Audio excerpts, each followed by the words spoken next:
Good morning to everybody. If I didn't catch it earlier when I first came. I do things a little differently. I have never done stump speeches. But today I did write some things down because I want to get through these and make sure I emphasize the things that I believe are important to each and every person here in this room.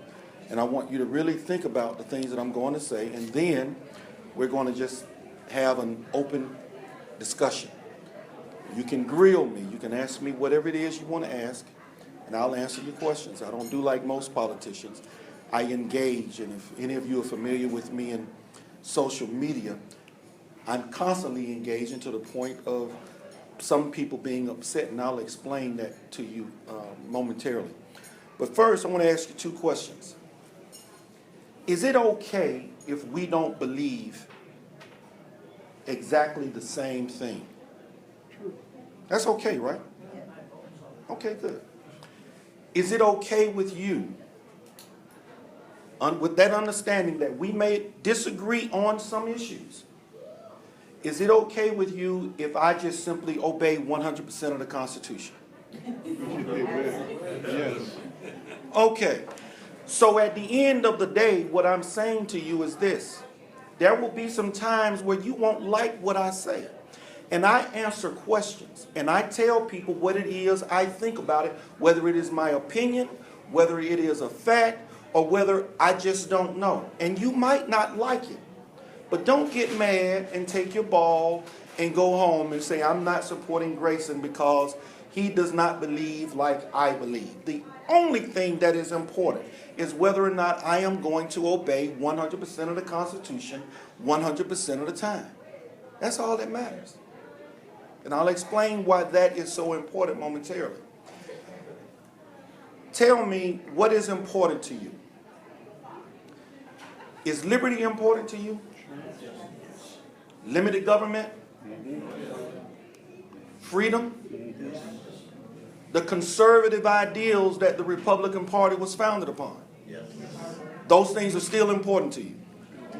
Then ask yourself, who have you voted for in the last 20 years that has gone and fought the fight for limited government, that has not participated in the expansion of government within the last 20 years? Zero. Congress, nobody.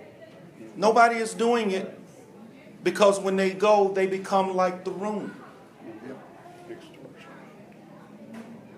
And we are complicit because we keep re-electing them, expecting something different from each person that promises you what you want to hear.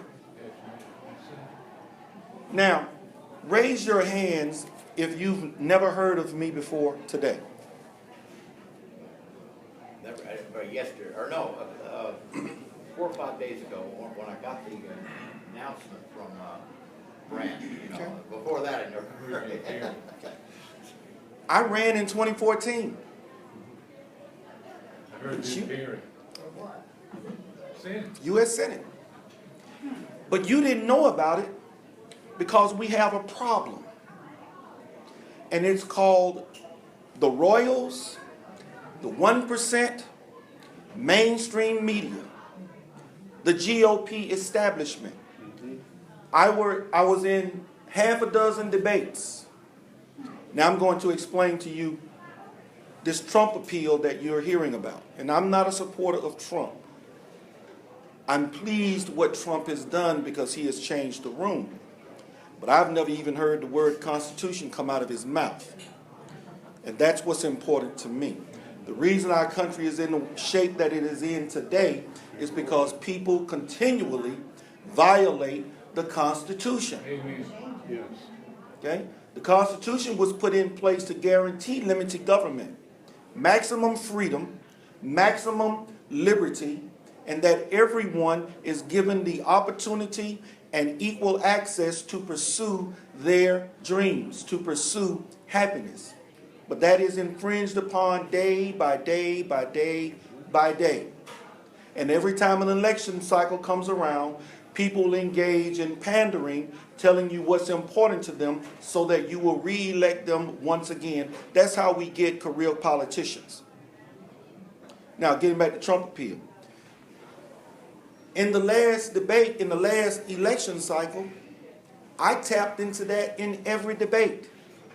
And I recorded them all, they're on my website. If you were to listen to them, you will see that I won all of the debates. Why? Because I was tapping into that very same anger that Trump is tapped into. I called out the royals. I called out the complicitness of the GOP establishment with Democrats. You can't tell them apart. But a lot of people don't want to hear that, because when I tell them Obama is no different than Bush, they're glad that I said Obama is a crook, but they hate it when I say he's doing the same thing that Bush did. And he did. And I can go down the list. He didn't close Gitmo.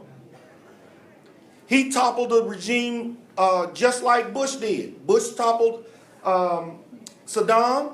Obama toppled Gaddafi. But I'm not going to spend a lot of time on that, but I have the similarities because I follow this stuff. It's important to me to understand what's happening in this world. So many of us suffer from what I call my guy syndrome. If you say something bad about my guy, then I'm going to be mad with you. But see, the only thing I'm going to say about my guy is his voting record. That's all I talk about. I don't have to talk about people personally. Why are veterans very important to Johnny Isaacson now? Why weren't they important prior to 2014? But they're important now. He's going to different bases around the state of Georgia, talking with them about his concern and his. But he didn't reveal to us what was going on at Walter Reed. Somebody leaked that information. That's how we found out. We didn't know we were being spied upon. Edward Snowden told us. But they knew about all of that. But it's important now because we got an election coming up.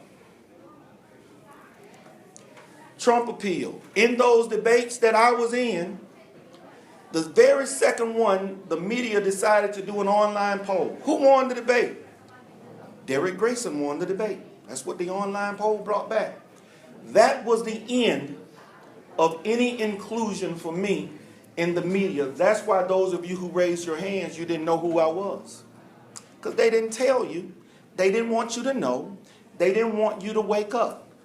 The only difference between Donald Trump and I is I don't have the billions that he has. They can't afford to ignore Donald Trump. And they miscalculated because they thought Trump would self-destruct after the first debate. But he hasn't. Because people in this country are ticked. I was going to use another word, but I won't since we're recording. So that's what the situation is, and that is why, as Ms. Billa stated, that the pack is being led by 3 outsiders. But getting back to me again, the only way we can change what's taking place is if you get involved here in Georgia. That means you have to help spread the word. We have to go around the press. Otherwise, there will be a bunch of other people like you who won't know who I am or that I'm even in the race. And they'll just either won't vote or they'll just say lesser of two evils. Don't want to see a Democrat get it? Let me just go on and vote for Isaacson. That's the name that I know. Ms. Bill again talked about name recognition. So I hope I have driven home to you that people in Georgia are just as mad as people across America. But the only way to cure our problem with the career politician in this state is to wipe out the ignorance of who's actually running in the race. Need to let people know, and I need your help in order to do that, else nothing will change. And that will be on us. On my website, I talk about my core issues. I talked about tapping into that anger, because the power belongs to the American people. It belongs to Georgians. They work for us. I said in every debate, I'm not looking to be your leader. I don't want to be your leader. We are supposed to be servants when we are elected.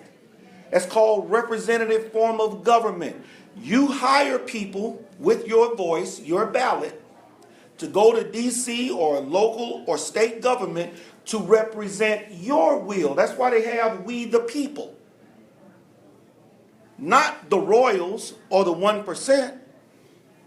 315 million people have abdicated their power, their responsibility to guide the course of this country according to the Constitution, and yielded it to 535 individuals plus one.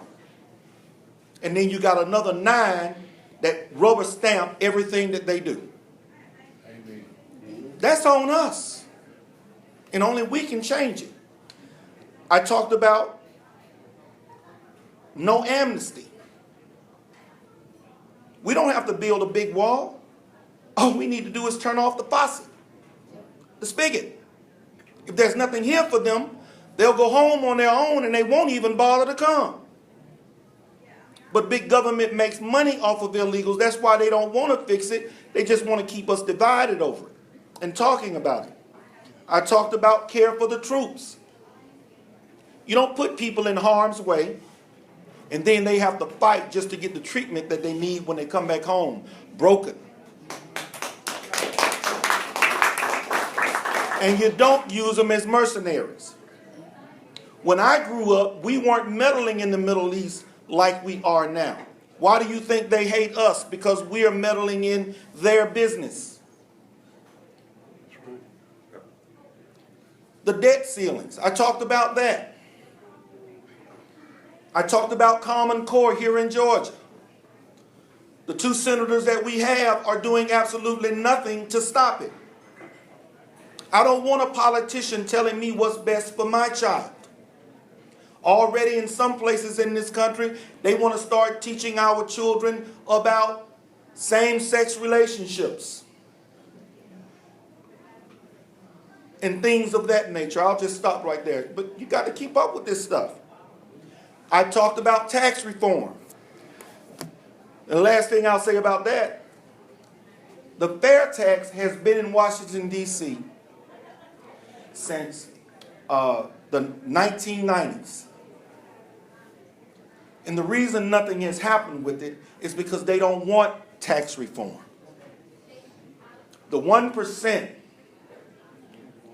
they pay lobbyists to lobby for the present tax code that we have because it provides loopholes for them.